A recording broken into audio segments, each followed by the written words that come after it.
Pendiri Partai Solidaritas Indonesia atau PSI yang juga Ketua Dewan Pembina PSI Jeffrey Giovanni mengungkapkan percakapan dirinya dengan Ketua Umum Partai Golkar Erlangga Hartarto beberapa waktu yang lalu. Dalam wawancara podcast Zulfan Lindan Unpacking Indonesia, Jeffrey mengungkapkan adanya ide untuk membentuk koalisi permanen ke Erlangga. Koalisi permanen tersebut harus digagas oleh partai besar seperti Golkar dan bukan partai menengah. Koalisi akan dipimpin oleh Presiden Joko Widodo sebagai ketua koalisi. Pertemuan tadi saya sampaikan kepada beliau, Pak Erlangga kenapa nggak menjadi inisiatif atau inisiator atas ide dan gagasan yang begini bagus, saya bilang. Kenapa saya bilang gagasan ini nggak bisa diinisiatifi oleh partai-partai menengah bawah. Ini harus diinisiatifi oleh partai besar, gitu.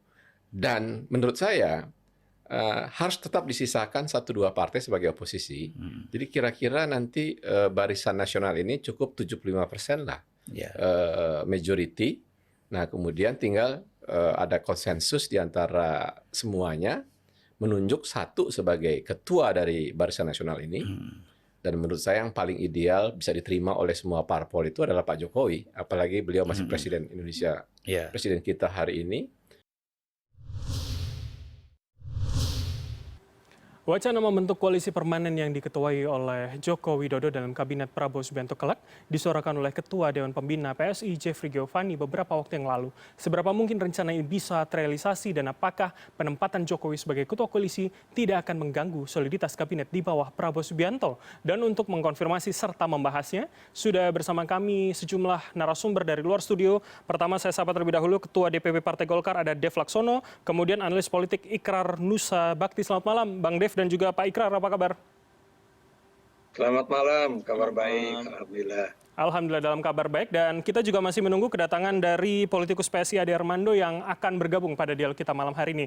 Jadi saya ke Bang Dev terlebih dahulu. Tadi kalau kemudian seorang Jeffrey Giovanni mengatakan sudah komunikasi dengan ketum Anda Erlangga Hartarto, jadi di Golkar pembahasan ini sudah sejauh apa? Hanya kemudian di ketua umumnya atau sudah di-share ke pengurus DPP begitu Bang Dev?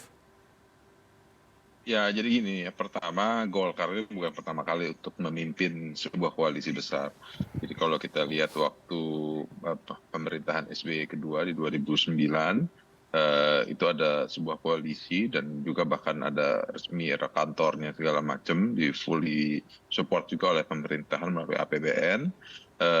Waktu itu dipimpin oleh Pak Abu Rizal Bakri ya sebagai ketua Dewan Presidiumnya. Nah, dan itu berjalan baik untuk memastikan komunikasi antara partai politik di pemerintahan itu berjalan. Sama juga seperti pemerintahan saat ini, kan sudah ada koalisi besar yang mengawal pemerintahan saat ini. Jadi ke depannya bila mana memang ide ini bisa digulirkan dan koalisi besarnya itu bisa melibatkan lebih banyak lagi, ya tentu akan lebih baik.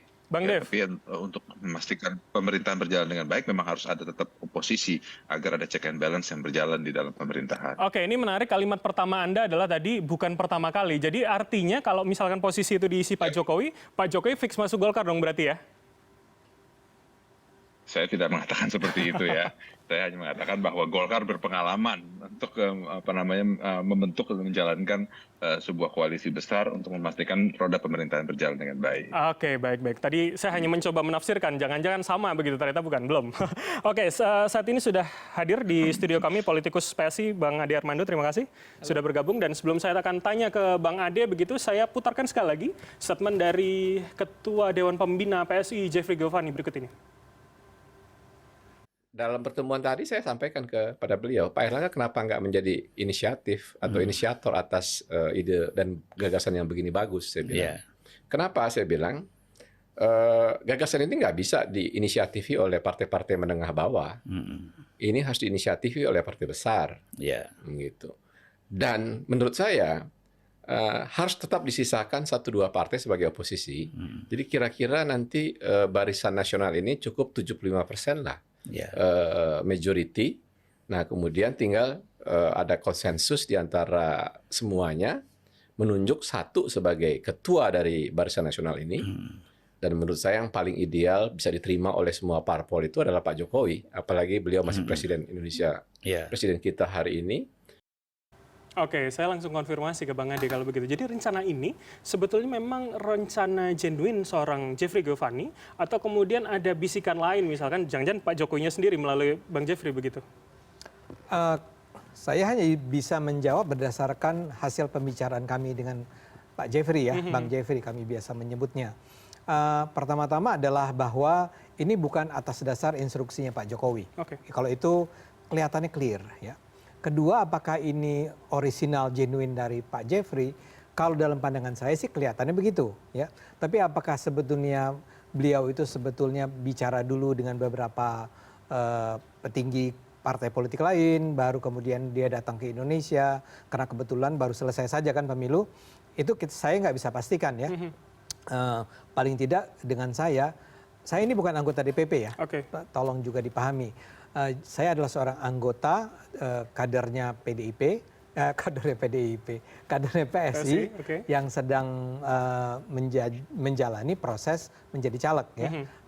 Dalam hal ini Pak Jeffrey seringkali mengajak kami bicara. Nah dari pembicaraan itulah kami menangkap apa yang sedang ada di benak beliau. Tapi walaupun Anda bukan pengurus kan Anda ya pasti akan ke DPP apalagi sedang hitungan legislatif hari ini.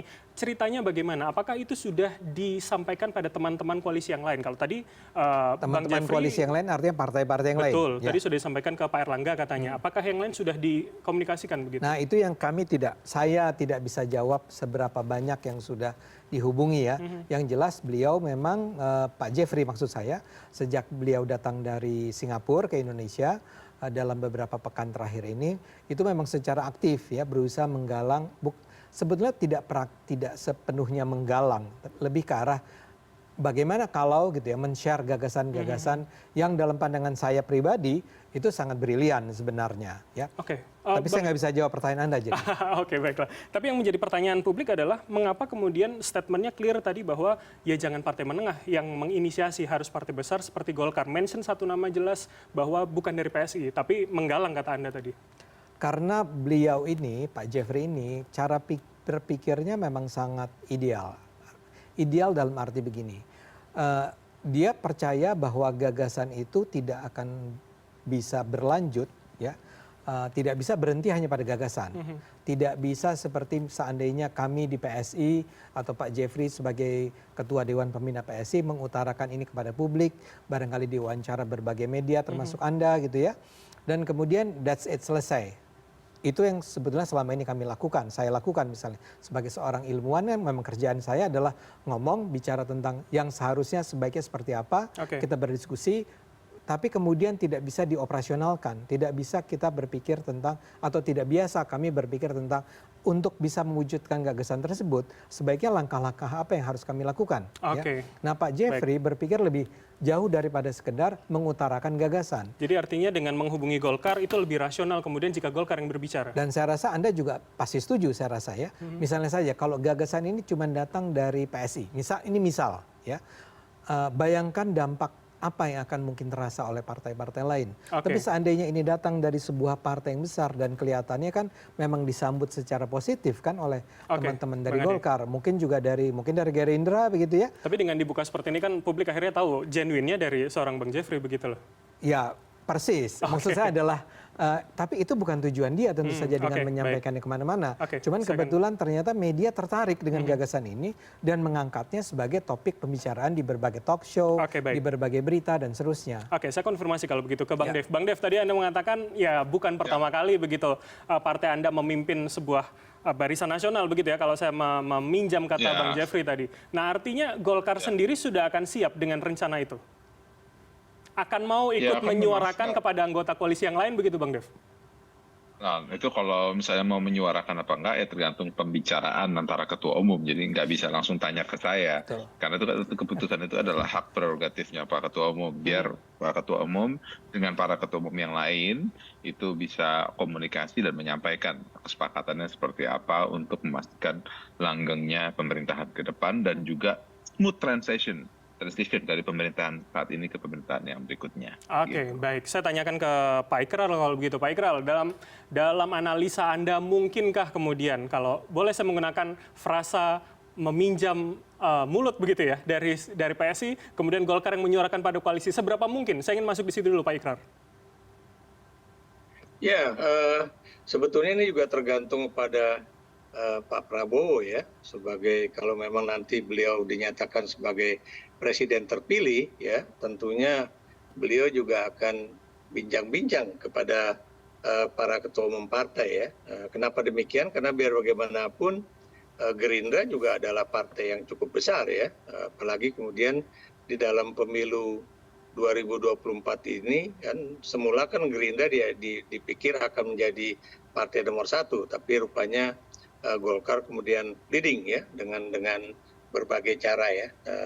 Nah, kalau kemudian ada gagasan dari Jeffrey Giovanni bahwa nanti ketua dari Barisan Nasional katanya kan, ini udah kayak politik di Malaysia aja ya. Dan ada jangan lupa ya bahwa Barisan Nasional itu kan gabungan dari 3 partai yang ada ethnic group di situ ya, yaitu Melayu, India dan Cina. Tapi India dan Cina ya. Tapi kalau dalam kasus Indonesia, kita bukan partai-partai politik yang misalnya didasari oleh puak Melayu, puak India atau puak Cina. Enggak, kita kan atas dasar ideologi masing-masing ya. Kalau didasari oleh suatu bahwa partai-partai yang memang ada di dalam koalisi 02 itu memang sebagian besar emang dasarnya dari Golkar, itu masuk akal gitu kan.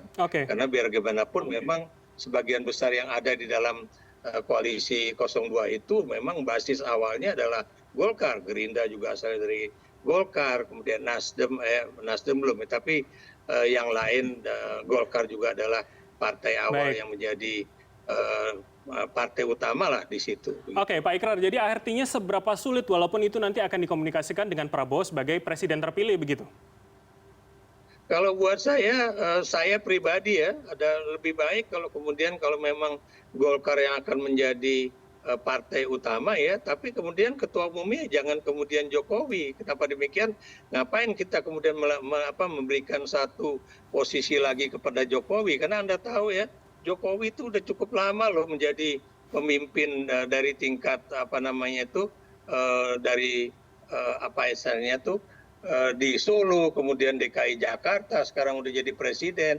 Kemudian kenapa kemudian dia masih ingin dikasih lagi ruang untuk menjadi pemimpin di dalam suatu koalisi ya? Apalagi kemudian Anda tahu biar bagaimanapun Pak Prabowo juga harus diberikan ruang untuk bergerak begitu. Pak Ikrar, berarti maksud Anda apakah linear begitu ketika menjadi ketua koalisi Barisan Nasional, misalkan anggaplah namanya itu akan linear pasti akan menjadi ketua umum Golkar begitu Pak? Kalau kemudian memang tadi dikatakan bahwa inisiatornya dari Partai Golkar, ya kalau gitu ya Erlangga Hartarto yang harus dijadikan ketua dari Barisan Nasional itu. Kenapa kemudian presiden? Kalau lagi-lagi presiden yang ditaruh di situ, itu berarti Anda memberikan ruang kepada presiden untuk menduduki suatu posisi ya, yang tentunya akan, maaf kalau saya katakan, akan berhadapan dengan presiden terpilih nantinya. Oke, baik. Menarik. Kalau begitu saya tanyakan ke Bang Ade. Bang Ade, jadi kenapa kemudian tidak dari ketua parpol? Apalagi kemudian ya Pak Prabowo sendiri kalau memang nanti dilantik begitu terpilih, ya beliau kan juga ketum partai yang seharusnya itu seakan-akan bisa menjadi ketua koalisi, Bang Ade. Iya, jadi begini. Pak Prabowo akan menjadi seorang pemimpin pemerintahan, kepala negara, kepala pemerintahan. Urusannya itu ya bagaimana menjalankan pemerintahan yang dia pimpin itu untuk beroperasi secara efektif dan efisien untuk membangun Indonesia dalam 5 tahun ke depan.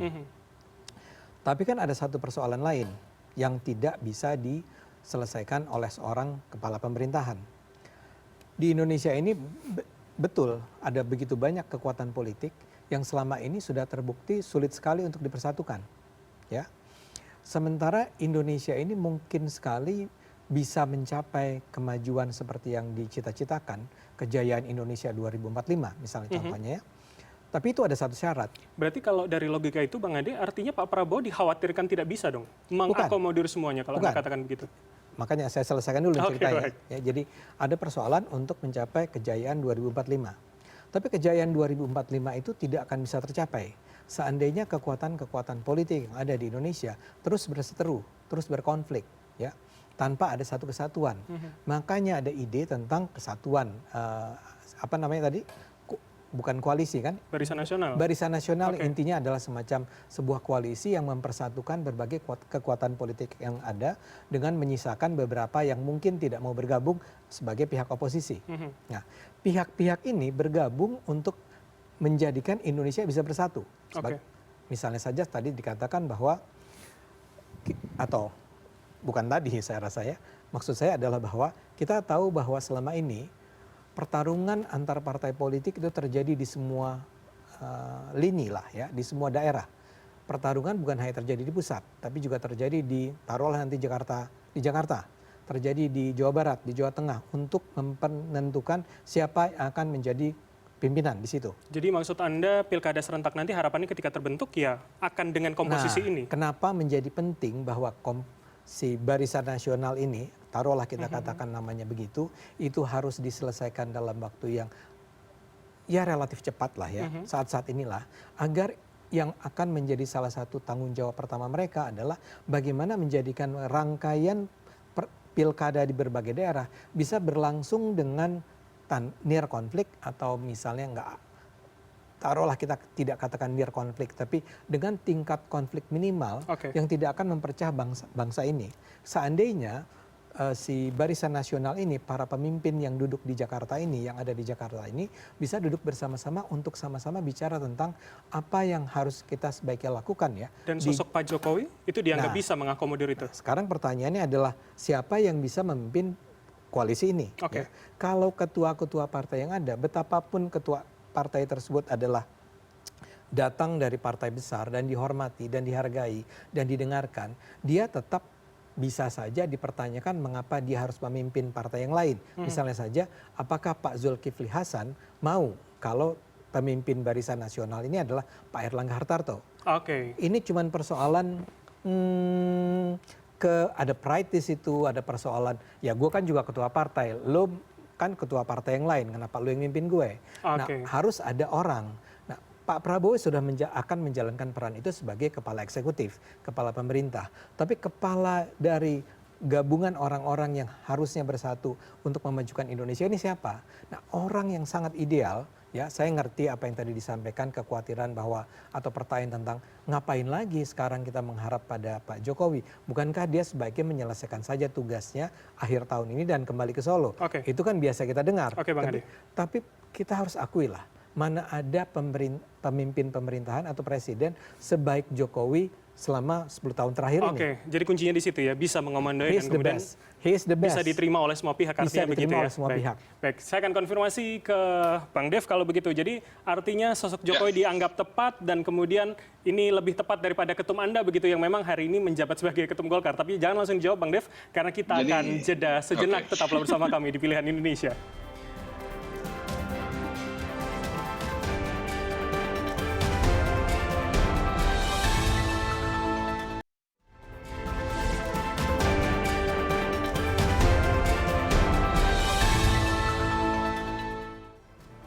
Anda masih bersama kami di Pilihan Indonesia dan saya masih dengan 3 orang narasumber. Saya ke Bang Dev, tadi sesuai janji saya sebelum jeda. Jadi kalau Pak Jokowi yang hari ini bukan kader partai Anda, kemudian dianggap bisa mengakomodir semuanya, itu tidak masalah bagi partai Anda. Bukan ketum Anda Erlangga Hartarto begitu Bang Dev?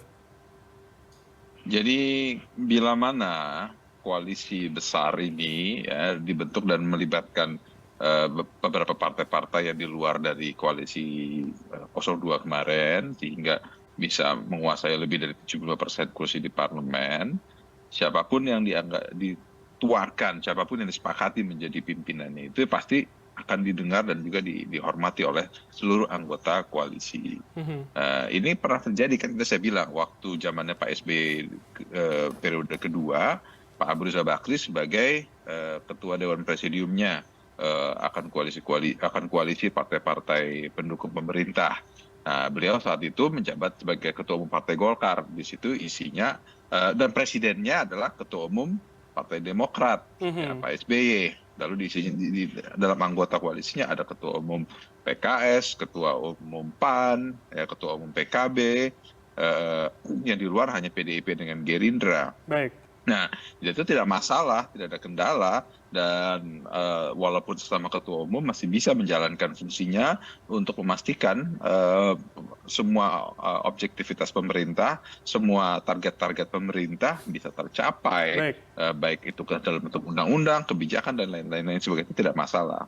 Akan tapi bila mana para ketua umum koalisi sudah menyepakati siapa yang akan ditunjuk menjadi ketua Dewan Presidiumnya itu, atau apapun itulah nomenklaturnya yang akan disepakati, ya itu adalah kesepakatan para ketua umum, itu adalah haknya para ketua umum untuk menentukan dan juga menyepakati hal tersebut. Baik. Jadi kalau saya pribadi sih belum melihat ini suatu kendala atau masalah, karena memang belum sampai pembahasan sampai tingkat sana. Baik, Bang Dev, tapi yang menarik ketika Anda mengatakan ya menggunakan pola yang lama, ketika itu Pak Abu Rizal Bakri ya kan posisinya adalah ketum, sedangkan hari ini kalau nama yang digadang-gadang oleh Jokowi ini kan bukan ketum, bahkan bukan kader. Tapi sebelum Anda jawab, saya akan putarkan kembali statement dari ketum Anda Erlangga Hartarto terkait dengan wacana Munas Golkar. Berikut ini kita dengarkan.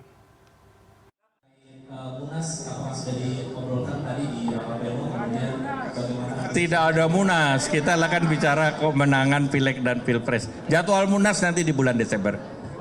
Kenapa? Munas Desember 2024. Terima kasih. Wassalamualaikum warahmatullahi wabarakatuh.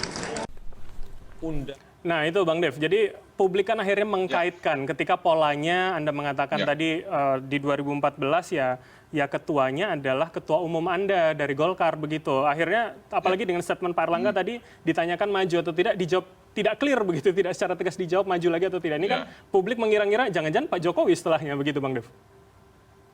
Ya kalau untuk proses Munas itu kan ada tahapan yang mesti dilalui, dan juga ada aturan di dalam ADART yang kita miliki. Nah, aturan-aturan itu kan digunakan untuk memastikan proses kaderisasi di dalam partai itu berjalan dengan baik. Ya, kemarin itu ada sejumlah nama yang muncul. Akan tapi ya tadi Pak Erlangga sudah sampaikan bahwa tidak ada agenda pembahasan apapun mengenai Munas, dan kalau berdasarkan ADART Golkar, Munas itu dilaksanakan pada bulan Desember setiap 5 tahunnya. Jadi berarti jatuhnya bulan Desember 2024 ini. Nah, siapa yang akan maju ya semua kader partai Golkar yang telah minimal 5 tahun mengabdi di Golkar ya punya kesempatan untuk maju, tinggal mencari surat dukungan aja dari tingkat tuanya, yaitu para pemilik suara. Bang Dev, tadi kalau Bang Ade mengatakan bahwa ya pinginnya secepatnya begitu dilaksanakan rencana Barisan Nasional ini. Jadi di internal Golkar bahasan itu memang sudah disepakati bahwa dalam waktu dekat sebelum Munas di Desember nanti sudah harus bisa dibentuk itu koalisi atau Barisan Nasionalnya? Belum ada pembahasan itu dalam internal, itu adalah hak Pak Ketum ya. Jadi biar Pak Erlangga yang berbicara dengan para ketua umum partai lainnya untuk menyepakati. Jadi tidak pembahasan itu biar di level elit tingkat tertinggi saja. Tapi artinya di DPP Golkar belum ada pembicaraan dan kemudian bocoran keputusan begitu ya, akan dalam waktu dekat atau tidak, Bang Dev? Ya, saya tidak tahu, saya belum mendengar apapun soal itu. Baik. Saya ke Pak Ikrar kalau begitu. Saya ingin mengkaitkan juga Pak Ikrar, apakah ini kita publik membacanya seakan berpacu dengan waktu yang diharapkan segera bisa terrealisasi, tapi di sisi lain ada juga isu berhembus Jokowi akan merapat ke Golkar menjadi ketua umum. Bagaimana kita membacanya begitu Pak Ikrar? Ya, kalau soal Jokowi merapat ke Golkar ya, itu kita lihat memang sudah tampak jelas ya. Saya beri contoh misalnya di dalam kampanye Partai Golkar itu, Golkar juga menggunakan Jokowi sebagai salah satu aktor di dalam kampanye tersebut. Tapi kalau kemudian dikatakan bahwa Jokowi akan mengambil alih kepemimpinan di Partai Golkar, itu hanya bisa terjadi kalau misalnya dia posisinya masih presiden. Itu berarti sebelum tanggal 20 Oktober. Nah, pernyataan dari Pak Erlangga Hartarto tadi kan mengatakan bahwa Munas tetap tidak akan berpindah tanggal ya, yaitu Desember. Dan kalau kemudian dimajukan itu berarti menjadi Munas luar biasa. Nah, pertanyaan saya, apakah kemudian teman-teman di Partai Golkar itu sepakat untuk kemudian melakukan Munas luar biasa dan kemudian juga mengubah ADART yang selama ini masih ada 2 poin yang paling penting untuk menjadi ketua umum, yaitu bahwa dia pernah menjadi anggota selama 5 tahun dan dia juga sudah pernah menjadi pengurus partai Golkar paling tidak pada satu periode. Oke. Ya. Nah, Pak Ikrar, itu kan jadi tidak artinya ditutup. kemungkinan itu kecil begitu ya, apalagi dengan 2 poin yang Anda sebutkan tadi?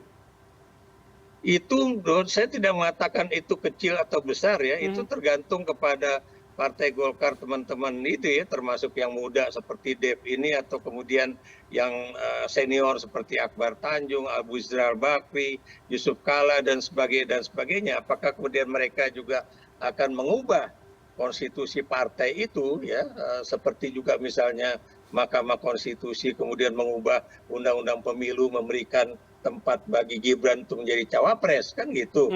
Nah persoalannya kalau itu terjadi berarti lagi-lagi banyak orang akan melihat Jokowi ini senang banget apa namanya itu ingin menduduki seseorang atau dirinya sendiri dengan mengubah dari aturan anggaran dasar dan anggaran rumah tangga dari partai atau juga undang-undang dari negara Republik Indonesia. Baik. Ini yang menjadi suatu pertanyaan kami juga ya, dan jangan Anda lupa ya bahwa sekarang ini kan banyak sekali isu yang beredar. Saya beri contoh misalnya Partai Gerindra akan mengajukan menantunya ya, istri Kaisang untuk menjadi calon Bupati Sleman ya, kemudian Gerindra juga akan memajukan Bobi akan menjadi calon Gubernur Sumatera Utara. Nah menurut saya apakah kita akan memberikan satu kesempatan lagi kepada Jokowi, ini bukan untuk Indonesia 2045 buat saya, untuk dia membangun dinastinya itu yang kemudian saya terus terang ya, saya sangat menghormati Partai Golkar dan sebaiknya itu Partai Golkar juga tetap mempertahankan ADART dan juga kemudian juga disiplinnya ada di dalam partai itu seperti yang dikatakan oleh misalnya Doli Kurnia ya. Jadi itu yang buat saya penghormatan lah kepada Partai Golkar dan kutak-atik itu juga terhadap Pak Prabowo yang belum jadi presiden, belum apa-apa, udah akan disodorin satu ketua koalisi yang adalah mantan Presiden Republik Indonesia begitu. Oke, saya konfirmasi ke Bang Dev kalau begitu. Bang Dev, jadi dengan kemudian pada ADART Anda yang harus menjadi kader terlebih dahulu, punya waktu beberapa tahun untuk bisa menjadi ketum, artinya logika kalau misalkan Pak Jokowi merapat, Pak Jokowi akan menjadi ketum selanjutnya itu masih jauh begitu ya, Bang Dev ya? Ya, gini, sebelum kita bicara ke sana, kan forumnya itu adalah Munas. Ya. Munas itu adalah forum untuk penentuan ketua umum, untuk menyempurnakan ADART. Itu adalah rapat tertinggi daripada suatu organisasi khususnya untuk Golkar. Jadi segala macam hal bisa diputuskan melalui Munas. Nah, Munasnya aja masih belum putus, kita belum ada persiapan untuk ngomong Munas. Kenapa? Karena kita masih sekarang ini masih mengawal hasil pemilu, ya satu. Terus dua, kita masih persiapan untuk melakukan evaluasi dan juga tahapan-tahapan untuk menjelang pilkada. Lalu setelah itu selesai, ya pilkada itu berjalan, lalu kita ada persiapan pelantikan DPR MPR, pembentukan alat kelengkapan dewan, lalu pilkadanya itu sendiri, pelantikan presiden, pelantikan kabinet. Nah baru setelah itu semua kita bicara soal Munas. Nah jadi kalau ditanya mengenai hal itu, ya gini, kita belum mikir soal Munas aja belum dijadwalkan tanggal berapa ya, pasti bulan Desember itu aja. Jadi, tapi kalau kemungkinan merubah ADART itu ada kemungkinan begitu Bang Dev ya? Ya gini, saya bukannya bilang akan dirubah atau tidak ya, tapi forumnya itu hanya ada pada saat Munas. Oke, jadi kemungkinan juga masih ada, besar atau kecil itu yang belum bisa dijawab begitu ya? Nah, saya nggak bisa tahu kenapa, karena Munasnya itu belum tahu kapan, dan juga belum dibentuk panitianya, belum dibentuk apapun. Jadi kalau kita bicara soal apakah ini apakah itu, ya saya belum bisa jawab apa-apa karena memang tidak ada forumnya itu belum tahu kapan. Oke, baik. Saya ke Bang Ade, saya minta tanggapan Anda terakhir Bang Ade. Jadi rencana ini akan lebih kuatkah ketika misalkan ya Golkar komandonya di seorang Jokowi, jadi sekalian saja begitu? Tapi saya pertama-tama mau komentar tentang seberapa besarkah kemungkinan Jokowi masuk ke Golkar dan menjadi ketua umum. Kalau saya pribadi, lagi-lagi saya tidak mewakili PSI ini ya. Sebagai Ade Armando saya akan mengatakan itu hampir nggak mungkin lah. Ya. Juga nggak ada hitung-hitungan yang akan menguntungkan baik buat Golkar maupun buat Pak Jokowinya sendiri. Jadi kalau nama seorang Jokowi diajukan sebagai ketua koalisi Barisan Nasional, bukan kemudian representasi dari Golkar sebuah partai yang besar di dalamnya? Bukan, tapi bahwa memang Golkar, Gerindra, Demokrat, ya artinya itu kan partai-partai besar, itu akan sangat penting bagi jadi tidaknya berdirinya sebuah koalisi nasional tadi ya. Kalau salah satu di antara tiga itu ternyata tidak menyambut ini dengan antusias, ya barangkali tidak mudah juga ya untuk bisa mewujudkannya. Tapi kalau ini dilakukan, menurut saya memang tokoh yang paling bisa menjadi pimpinannya adalah Pak Jokowi. Atau nanti jangan-jangan Bang Jeffrey langsung mengkomunikasikan kepada Pak Prabowo gitu untuk mengkomandoi semua ketum partai lain. Gini, Anda percaya bahwa Pak Prabowo sekarang ini belum tahu apa-apa? Enggak, pasti dia sudah tahu. Pasti dia itu bukan orang yang ditinggalkan nih. Jadi menggambarkan bahwa kehadiran Barisan Nasional ini artinya meminggirkan atau memarginalkan posisi Pak Prabowo itu pasti nggak terjadi. Nggak ada yang seperti itu. Pak Prabowo pasti tahu dan saya duga mendukung gagasan ini. Ya. Bahwa dia tidak harus menjadi seorang ketua dari Barisan Nasional, menurut saya juga itu menunjukkan memang kebesaran hatinya Pak Prabowo dan bahwa rencana ini adalah sebuah rencana yang mudah-mudahan bisa membawa bangsa ini menjadi kondisi yang lebih baik. Tapi targetnya dalam waktu dekat dan sebelum pilkada begitu ya? Saya katakan kenapa sebaiknya waktunya dekat ini adalah karena kita akan menghadapi dengan segera mungkin sekitar 6 bulan ya, 6-7 bulan lagi akan ada rangkaian pilkada di seluruh Indonesia. Ya, dan itu bisa saja memecah belah bangsa ini lagi. Nah, untuk mencegah agar tidak lagi terjadi pemecahan seperti itu, terpecah belahnya bangsa Indonesia, diperlukan sekali adanya sebuah koalisi Barisan Nasional yang kompak, yang bisa bersama-sama menjaga agar apa yang tadi kita khawatirkan tidak akan terjadi. Itu pentingnya kenapa dia harus dalam waktu dekat ini. Tapi kalaupun tidak, jadi misalnya saja dikatakan bahwa ini akan disusun dengan lebih seksama dalam waktu yang lebih lama, ya tentu saja bisa juga. Yang terpenting adalah kita tidak ingin lagi Indonesia ini pecah.